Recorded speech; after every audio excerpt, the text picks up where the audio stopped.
بسم اللہ الرحمن الرحیم۔ علیکم ورحمۃ اللہ وبرکاتہ۔ بسم اللہ الرحمن الرحیم۔ التبیان فی علوم القرآن کے دروس کے سلسلے میں آج ہمارا درس نمبر 6 ہے۔ اس چھٹے سبق میں ہم نزول قرآن کی ابتدا کے بارے میں جانیں گے۔ آج کے سبق کے اہم نکات: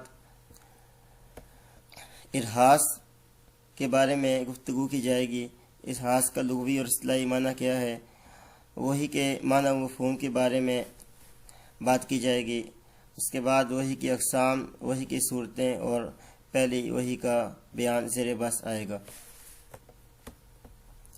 ارہاس، مصنف رحمہ اللہ نے نزول القرآن کے بارے میں یہ بیان کیا ہے کہ نبی کریم صلی اللہ علیہ وسلم کی نبوت سے پہلے، آپ علیہ السلام کے دعوی نبوت سے پہلے ارہاسات کا سلسلہ بھی جاری رہا۔ ارہاس لفظ رہس سے ہے۔ رہس لغت میں سنگ بنیاد کو کہا جاتا ہے، یعنی کسی چیز کی ابتدا اور بنیاد کے لیے یہ لفظ استعمال کیا جاتا ہے۔ اصطلاح میں ارہاس کیا چیز ہے؟ مفتی شفیع صاحب رحمہ اللہ معارف القرآن میں ارشاد فرماتے ہیں کہ دعوی نبوت سے پہلے، بلکہ بعض اوقات نبی کی ولادت سے بھی پہلے، اللہ جل شانہ بسا اوقات دنیا میں ایسے واقعات اور نشانیاں ظاہر فرماتے ہیں جو خرق عادت ہونے میں مثل معجزہ کے ہوتے ہیں۔ اس طرح کی نشانیاں کو محدثین کی اصطلاح میں ارہاس کہا جاتا ہے، جو تاسیس و تمہید کے معنی میں بھی استعمال ہوتا ہے۔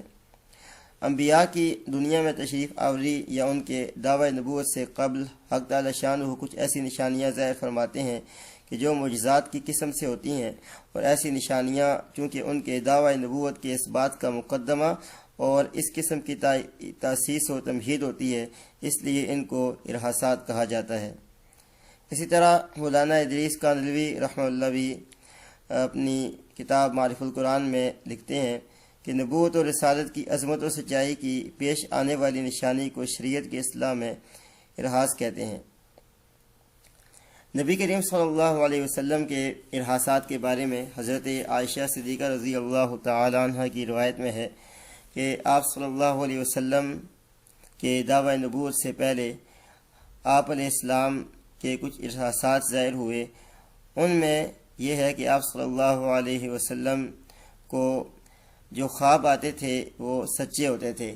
آپ علیہ السلام جو کچھ خواب میں دیکھتے وہی صبح روشن کی طرح بعد میں ظاہر ہو جاتا۔ اسی طرح آپ صلی اللہ علیہ وسلم کو خلوت محبوب ہو گئی تھی۔ آپ علیہ السلام غار حرا میں چلے جاتے اور وہاں جا کر عبادت کیا کرتے تھے۔ وحی کا لغوی مفہوم: لغت میں وحی تیزی سے اشارہ کرنے کو کہا جاتا ہے۔ اسی طرح دل میں کوئی بات ڈال دینے کے لیے بھی یہ لفظ استعمال کیا جاتا ہے۔ مفتی تقی عثمانی صاحب دامت برکاتہم اپنی کتاب علوم القرآن میں یہ ارشاد فرماتے ہیں کہ وحی اور ایحاء یہ دونوں عربی زبان کے الفاظ ہیں۔ لغت میں ان کے معنی ہے تیزی سے اشارہ کرنا، جلدی سے کوئی اشارہ کر دینا، خواہ یہ اشارہ رمز و کنایہ استعمال کر کے کیا جائے، خواہ کوئی بے معنی آواز نکال کر، خواہ کسی عضو کو حرکت دے کر، یا تحریر و نقوش استعمال کر کے، ہر صورت میں لغتاً اس پر یہ الفاظ صادق آتے ہیں۔ پھر ظاہر ہے کہ اس قسم کے اشارے سے مقصد یہ ہوتا ہے کہ مخاطب کے دل میں کوئی بات ڈال دی جائے، اس لیے وحی اور ایحاء یہ دل میں بات ڈال دینے کے معنی میں بھی آتے ہیں۔ حتیٰ کہ شیاطین کو دلوں میں جو وسوسے ڈالتے ہیں ان کے لیے بھی یہ لفظ استعمال کیا گیا ہے۔ ارشاد باری تعالی ہے سورۃ الانعام آیت نمبر 112 میں: اعوذ باللہ من الشیطان الرجیم وَكَذَلِكَ جَعَلْنَا لِكُلِّ نَبِيٍّ عَدُوًّا شَيَاطِينَ الْإِنسِ وَالْجِنِّ يُوحِي بَعْضُهُمْ إِلَى بَعْضٍ۔ اور اسی طرح ہم نے ہر نبی کے لیے ایک نہ ایک دشمن ضرور پیدا کیا ہے جن و انس کے شیاطین میں سے، جو ایک دوسرے کے دل میں وسوسے ڈالتے ہیں۔ یہاں اس آیت میں شیاطین کے وسوسے ڈالنے کے لیے بھی لغوی طور پر یہ لفظ استعمال کیا گیا۔ اسی طرح کسی غیر نبی کے دل میں جو بات اللہ تعالیٰ کی طرف سے ڈال دی جاتی ہے اس کو بھی وحی کہا جاتا ہے، لیکن یہ سارے الفاظ اس کے لغوی معنی میں داخل ہیں۔ شرع اسلام میں وحی کی تعریف یہ ہے: کلام اللہ المنزل علی نبی من الانبیاء، اللہ کے کسی نبی پر اللہ کی جانب سے جو کلام نازل کیا جائے وہ وحی کہلاتا ہے۔ علامہ شبیر احمد عثمانی رحمہ اللہ اعجاز القرآن میں فرماتے ہیں کہ اللہ کا خطاب کسی ایسے شخص سے جس کے دعوی نبوت کی تکذیب کے لیے کوئی صحیح علامت نہ پائی جائے، اس کا نام وحی ہے۔ اسی طرح علوم القرآن میں مفتی تقی عثمانی صاحب دامت برکاتہم ارشاد فرماتے ہیں: یاد رہے کہ لفظ وحی اپنے اصطلاحی معنی میں اس قدر مشہور ہو چکا ہے کہ اب اس کا استعمال پیغمبر کے علاوہ کسی اور کے لیے درست نہیں ہے۔ اب ہم وحی کی اقسام اور اس کے بعد وحی کی صورتوں کے بارے میں گفتگو کریں گے۔ یاد رہے کہ ابتداً تو وحی کی 3 ہی اقسام ہیں جن کا ذکر سورۃ الشورى میں اللہ جل شانہ نے کیا ہے، لیکن پھر اس کی آگے مختلف صورتیں بنتی ہیں جن کا آگے بیان آ رہا ہے۔ ابتداً وحی کی 3 قسمیں ہیں: وحی ملکی، وحی کلام الہی اور وحی قلب یا وحی قلبی۔ اللہ جل شانہ نے سورۃ الشورى میں یہ بیان کیا: ما كان لبشر ان يكلمه الله الا وحيا او من وراء حجاب او يرسل رسولا، کہ کسی بھی انسان کے یہ لائق نہیں ہے کہ اللہ اس سے کلام کرے مگر جب بھی اللہ کسی شخص سے کلام کرتا ہے، یعنی اللہ کسی نبی پر کوئی وحی نازل کرتا ہے تو ان 3 صورتوں میں سے ایک صورت ہوتی ہے۔ الا وحیا، اس سے مراد یہ وحی قلبی ہے۔ او من وراء حجاب، اس سے مراد کلام الہی ہے۔ او یرسل رسولا، یا اللہ کوئی فرشتہ بھیجتا ہے تو اس سے مراد وحی ملکی ہے۔ وحی ملکی میں اللہ جل شانہ اپنا پیغام کسی فرشتہ کے ذریعے نبی تک بھیجتا ہے۔ بعض اوقات یہ فرشتہ نظر نہیں آتا بلکہ اس کی فقط آواز سنائی دیتی ہے، اور بعض اوقات یہ کسی انسان کی شکل میں بھی آ جاتا ہے اور شاذ و نادر اپنی اصلی شکل میں بھی آتا ہے۔ کلام الہی، باری تعالیٰ براہ راست رسول کو اپنا کلام سناتے ہیں، اس لیے یہ وحی کی تمام اقسام میں اعلیٰ و اشرف قسم ہے۔ وحی قلب سے مراد وہ وہی ہے کہ اللہ جل شانہ براہ راست بغیر کسی فرشتہ کو واسطہ بنائے نبی کے قلب کو مسخر کر کے اس میں کوئی بات دل میں ڈال دیتے ہیں، حتیٰ کہ نبی کی قوت سامعہ اور حواس کا بھی اس میں کوئی واسطہ نہیں ہوتا، اس لیے کوئی آواز یہاں سنائی نہیں دیتی بلکہ اللہ جل شانہ کی طرف سے دل میں کوئی بات جاگزیں ہو جاتی ہے۔ اب ہم وحی کی مختلف صورتوں کے بارے میں گفتگو کرتے ہیں۔ علامہ تقی عثمانی صاحب ہی علوم القرآن میں ارشاد فرماتے ہیں کہ حضرت صلی اللہ علیہ وسلم پر بھی وحی مختلف طریقوں سے نازل کی جاتی تھی۔ صحیح بخاری میں حضرت عائشہ صدیقہ رضی اللہ تعالی عنہ سے روایت ہے کہ ایک مرتبہ حضرت حارث بن ہشام رضی اللہ تعالی عنہ نے حضرت صلی اللہ علیہ وسلم سے پوچھا کہ آپ پر وحی کس طرح آتی تھی، تو آپ علیہ السلام نے ارشاد فرمایا کہ کبھی تو مجھے گھنٹی کی سی آواز سنائی دیتی ہے اور وحی کی یہ صورت میرے لیے سب سے زیادہ سخت ہوتی ہے، اور پھر جب یہ سلسلہ ختم ہو جاتا ہے تو جو کچھ آواز نے کہا ہوتا ہے وہ مجھے یاد ہو چکا ہوتا ہے، اور کبھی فرشتہ میرے سامنے ایک مرد کی شکل میں آتا ہے۔ اس حدیث میں آپ صلی اللہ علیہ وسلم پر نازل ہونے والی وحی کے 2 طریقے ہمیں معلوم ہو گئے۔ اس کے علاوہ بھی علماء نے مختلف احادیث میں غور و فکر کر کے آپ صلی اللہ علیہ وسلم پر نازل ہونے والی وحی کی 6 اقسام بیان کی ہیں۔ سب سے پہلی قسم یہ سلسلۃ الجرس، جس کا بھی اسی پچھلی حدیث میں ذکر ہوا ہے کہ آپ صلی اللہ علیہ وسلم کو گھنٹی کی سی آواز سنائی دیتی ہے، اور یہ وحی کی سب سے سخت صورت ہوتی تھی، اور اس کے بارے میں روایات میں ہے کہ آپ صلی اللہ علیہ وسلم کسی سواری پر بیٹھے ہوتے تو اس وحی کے بوجھ کی وجہ سے سواری گویا کہ بیٹھ جاتی تھی، اور اسی طرح آپ صلی اللہ علیہ وسلم کو اس وحی کے بعد سردی کے موسم میں بھی پسینہ آنا شروع ہو جاتا تھا۔ وحی کی دوسری قسم یا وحی کی دوسری صورت جس کو کہہ سکتے ہیں، فرشتے کا اصلی شکل میں آنا، یعنی حضرت جبرائیل علیہ السلام کا کسی انسانی شکل کو اختیار کیے بغیر اپنی اصلی صورت میں آنا، لیکن ایسا آپ علیہ السلام کی تمام عمر میں فقط 3 مرتبہ ہوا۔ ایک تو اس وقت کہ جب آپ علیہ السلام نے خود حضرت جبرائیل علیہ السلام کو اپنی شکل میں، اصلی شکل میں دیکھنے کی خواہش کا اظہار فرمایا، دوسرا معراج کے موقع پر، اور تیسرا نبوت کے بالکل ابتدائی زمانے میں، جبکہ بعض علماء کے نزدیک آپ صلی اللہ علیہ وسلم نے جبریل امین کو صرف 2 وقت دیکھا ہے۔ وہی کی تیسری قسم فرشتے کا انسانی شکل میں آنا۔ بعض اوقات ایسا ہوتا تھا کہ جبریل امین کسی انسان کی شکل میں آتے اور آپ صلی اللہ علیہ وسلم پر اللہ کا کلام نازل کرتے۔ عام طور پر جبریل علیہ السلام حضرت دحیہ کلبی رضی اللہ تعالی عنہ کی صورت میں تشریف لایا کرتے تھے۔ علامہ عینی رحمہ اللہ نے اس کے بارے میں لکھا ہے کہ صحابہ میں سے حضرت دحیہ کلبی کا انتخاب شاید اس لیے کیا گیا کہ وہ اپنے وقت کے حسین ترین انسان تھے، اتنے حسین کہ اپنے چہرے کو لپیٹ کر چلا کرتے تھے۔ البتہ بعض اوقات کسی اجنبی انسان کی شکل میں بھی جبریل امین آیا کرتے تھے، جیسا کہ حضرت عمر رضی اللہ تعالی عنہ کی وہ مشہور روایت ہے کہ جس میں جبریل امین ایک اجنبی کی شکل میں تشریف لائے اور آپ صلی اللہ علیہ وسلم سے ایمان، اسلام اور قیامت کی نشانیوں وغیرہ کے بارے میں سوالات کیے۔ وہی کی چوتھی قسم ہے رویائے صادقہ، جس میں اللہ جل شانہ کی طرف سے نبی کو ایک سچا خواب دکھلایا جاتا ہے۔ یاد رہے کہ نبی کا خواب وہی ہوتا ہے، جیسا کہ آپ علیہ السلام نے خواب میں یہ مشاہدہ کیا کہ آپ علیہ السلام عمرہ کر رہے ہیں۔ آپ علیہ السلام نے سمجھا کہ شاید ابھی اسی سال عمرہ کرنے کا حکم ہے، تو آپ علیہ السلام عمرہ کرنے چلے گئے، اور پھر صلح حدیبیہ کا مشہور واقعہ پیش آیا۔ لیکن خواب میں صرف اتنا دکھلایا گیا تھا کہ آپ علیہ السلام عمرہ کر رہے ہیں، اور یہ خواب پھر بعد میں 7 ہجری میں یہ سچ بن کر ثابت ہوا کہ آپ علیہ السلام نے اپنے صحابہ کے ساتھ وہاں جا کر عمرہ ادا کیا۔ اسی طرح آپ علیہ السلام کو نزول قرآن سے پہلے سچے خواب نظر آیا کرتے تھے۔ آپ علیہ السلام جو کچھ خواب میں دیکھتے وہ بیداری میں ویسا ہی ظاہر ہو جاتا۔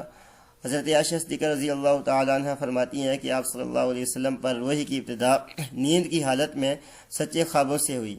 اس وقت آپ علیہ السلام جو خواب بھی دیکھتے وہ صبح کی روشنی کی طرح سچا نکلتا۔ اس کے علاوہ مدینہ طیبہ میں ایک مرتبہ ایک کافر نے آپ علیہ السلام پر جادو کر دیا تھا۔ اس جادو کو اطلاع اور اس کو دفع کرنے کا طریقہ بھی آپ علیہ السلام کو خواب ہی میں بتلایا گیا۔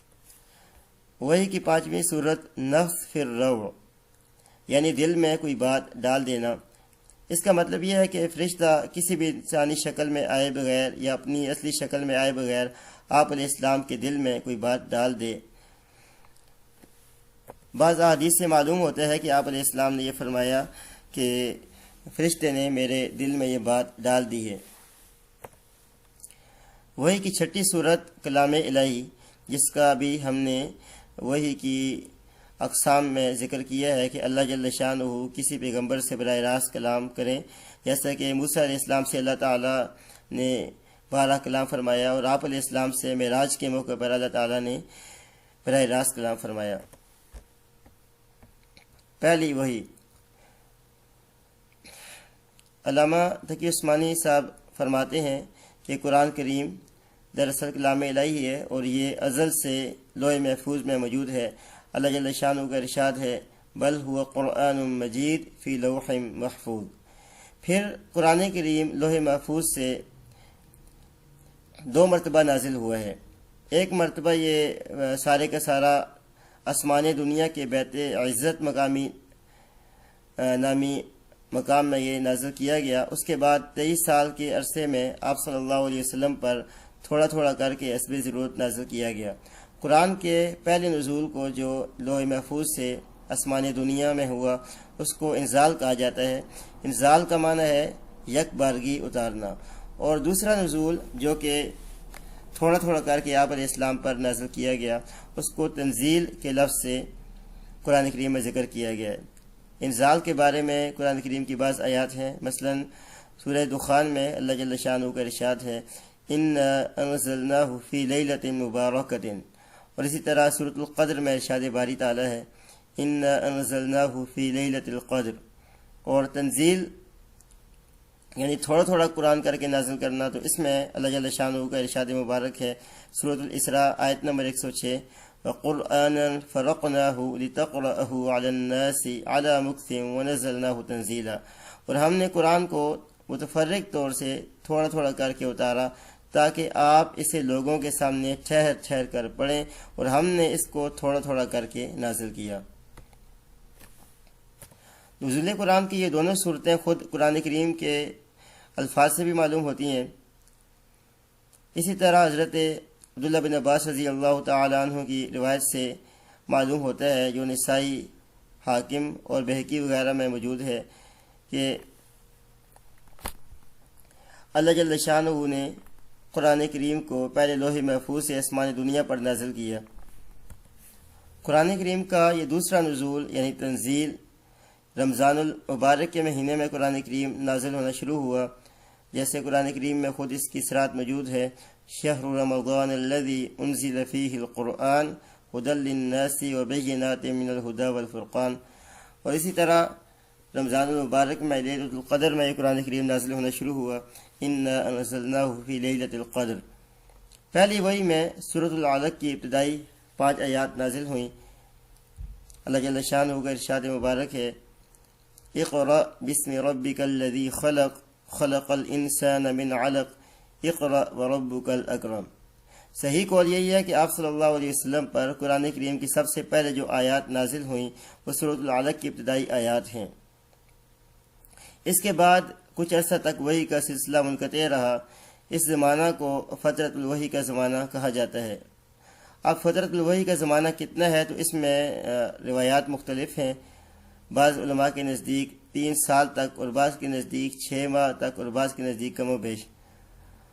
بعض روایات سے سورۃ المدثر کی ابتدائی آیات کا پہلے نازل ہونا معلوم ہوتا ہے، اور بعض روایات کی بنا پر علامہ زمخشری رحمہ اللہ اور بعض علماء نے کہا کہ سورہ فاتحہ سب سے پہلے نازل ہوئی، لیکن اکثر علماء نے اور علامہ حافظ ابن حجر عسقلانی رحمہ اللہ نے ان دونوں روایات کا رد کیا ہے، اور علامہ سیوطی رحمہ اللہ نے سورۃ العلق کی ابتدائی آیات کے بارے میں یہ کہا ہے کہ یہی پہلی وحی ہے، اور اسی پر علماء کا اتفاق ہے۔ مبتدأ نزول القرآنی۔ اب ہم آج کے سبق کے متعلق التبیان فی علوم القرآن کے متن کی طرف آتے ہیں۔ مصنف رحمہ اللہ فرماتے ہیں، کان بدء نزول القرآن الکریم فی السابع عشر من رمضان ل40 سنة خلت من حیات النبی الأمی محمد صلی اللہ علیہ وسلم، یعنی نبی امی محمد صلی اللہ علیہ وسلم کی حیات مبارکہ کے 40 سال گزرنے پر 17 رمضان المبارک کو قرآن کریم کے نزول کی ابتدا ہوئی۔ فبینما کان رسول اللہ صلی اللہ علیہ وسلم یتحنث ای یتعبد فی غار حراء، اس دوران کہ آپ صلی اللہ علیہ وسلم غار حراء میں عبادت فرما رہے تھے، اذ نزل علیہ الوحی جبریل الامین بآیات الذکر الحکیم، جب جبریل امین حکمتوں سے لبریز ذکر کی آیات لے کر آپ صلی اللہ علیہ وسلم کے پاس آئے، فضمہ الی صدرہ، جبریل نے آپ علیہ السلام کو اپنے سینے کے ساتھ ملایا، ثم افلتہ، پھر آپ علیہ السلام کو چھوڑ دیا، فعل ذلک بہ 3 مرات، انہوں نے آپ علیہ السلام کے ساتھ یہ 3 دفعہ کیا، وہو یقول لہ فی کل مرہ اقرأ، اس حال کے ہر بار آپ علیہ السلام سے وہ یہ فرما رہے تھے، عرض کر رہے تھے کہ آپ پڑھیں، اور رسول الکریم صلی اللہ علیہ وسلم یجیبہ ما انا بقارئ، اور رسول مکرم صلی اللہ علیہ وسلم ان کو یہ جواب دے رہے تھے کہ ما انا بقارئ، یعنی میں پڑھا ہوا نہیں ہوں، ای لست عارف القراءۃ، یعنی میں پڑھنا نہیں جانتا۔ وفی المرۃ الثالثۃ قال لہ، اور تیسری مرتبہ جبریل امین نے آپ علیہ السلام سے یہ فرمایا، اقرأ بسم ربک الذی خلق خلق الانسان من علق اقرأ وربک الاکرم الذی علم بالقلم علم الانسان ما لم یعلم، یعنی اپنے رب کے نام کے ساتھ پڑھیے جس نے پیدا کیا انسان کو جمے ہوئے خون سے پیدا کیا۔ اقرأ وربک الاکرم، آپ پڑھیں آپ کا رب بہت بڑا کریم ہے۔ الذی علم بالقلم، جس نے قلم کے ساتھ علم سکھایا۔ علم الانسان ما لم يعلم، انسان کو وہ کچھ سکھایا جو انسان نہیں جانتا تھا۔ فکان ذلک بدء الوحی، یہ سورۃ العلق کی ابتدائی آیات کا نزول یہ وحی کی ابتدا تھی۔ وبدء نزول القرآن، قرآن کریم کی یہ ابتدا تھی۔ وَلَقَدْ سَبَقَ نُزُولَهُ بَعْضُ الْإِرْهَاسَاتِ أي الإشارات والدلائل التي تدل على قرب الوحي وتحقق النبوة للرسول الكريم صلی اللہ علیہ وسلم۔